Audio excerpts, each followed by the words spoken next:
நமது பாரதிய ஜனதா கட்சியின் முன்னோடிகள், நம்ம மாநில தலைவர் அண்ணாமலைஜி அவர்களுடன் சேர்ந்த முன்னோடிகள், தேசிய முற்போக்கு கூட்டணியின் முன்னோடிகள் அனைவருக்கும் முதல்ல இந்த ஒரு வாய்ப்பை கொடுத்தமைக்கு நன்றி சொல்ல கடமைப்பட்டிருக்கோம். அதாவது என் மனைவி ராதிகா அவர்களை வேட்பாளராக அறிவித்ததில் மிக மகிழ்ச்சி. ஏன்னா இந்த தொகுதிக்கு நல்லது செய்யணுன்ற ஒரே எண்ணத்தில், சேவை செய்யணுன்ற ஒரே எண்ணத்தில் அவங்க முதன்முறையாக ஒரு அரசியல் இயக்கத்தில் தன்னை இணைத்து கொண்டு செயல்பட வந்திருக்கிறார்கள். அப்போ எவ்வளோ ஒரு பிடிமானம் இருக்கும். மோடிஜி அவர்கள் மீது நம்பிக்கை, பாரதிய ஜனதா கட்சி மீது நம்பிக்கை இருந்தால் இதில் இணைந்து நான் இதில் செயல்பட தயாராக இருக்கின்றேன். நான் வாய்ப்பு கொடுத்தாங்கன்னா நிச்சயமா அந்த வாய்ப்பை ஏற்று செயல்படுவேன் சொன்னதுதான் மிகப்பெரிய மகிழ்ச்சி. அந்த மகிழ்ச்சியுடன் இன்று இதோ வேட்பாளர் என் மனைவி ராதிகா சரத்குமாரை உங்களுக்கு அறிமுகப்படுத்துகிறேன்.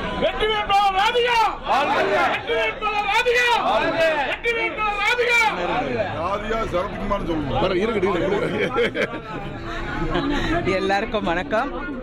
முதல்ல இந்த தொகுதியில், அதாவது விருதுநகர் தொகுதியில், பாராளுமன்ற தொகுதியில் முதல் முறையாக நான் போட்டியிடுறேன்.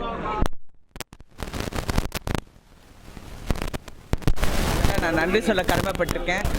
என்னுடைய தேர்தல் பிரச்சாரத்தை இன்னைக்கு நல்ல விதமாக திருப்பரங்குன்றம் கோயிலில் சாமி தரிசிட்டு இங்கே நிற்கிறேன். எனக்கு ரொம்ப சந்தோஷம். எல்லாரையும் சந்திக்கிறதுல இப்போ தான் வந்திருக்கேன். இந்த தொகுதியில் இருக்கிற நிறைய பிரச்சனைகள் என்னென்ன இருக்கோ எல்லாமே நாங்கள் தெரிஞ்சிருக்கோம். இன்னும் போக போக இதெல்லாம் சிறப்பாக செயல்பட மக்கள் தேர்ந்தெடுத்து என்னை ஒரு பிரதிநிதியாக பாராளுமன்றத்துக்கு அனுப்பிச்சுனா கண்டிப்பாக இங்கே உழைக்கிறதுக்கு, மக்களுக்காக சேவை செய்கிறதுக்காக வந்திருக்கோம்.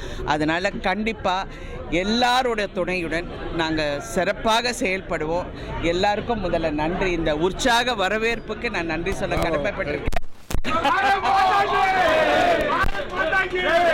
அதோ தமிழ் மாநில பாரதிய ஜனதா கட்சியின் தமிழ் மாநில தலைவர்,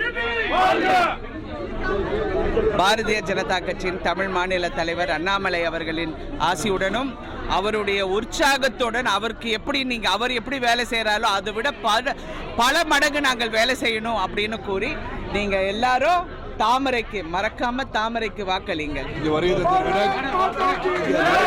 வருகை தந்திருக்கிற கூட்டணியை அனைத்து முன்னோடிகளுக்கும் நன்றி தெரிவிக்கிறேன். போட்டி இருக்கும், அது என்ன போட்டிங்கிறது போக போக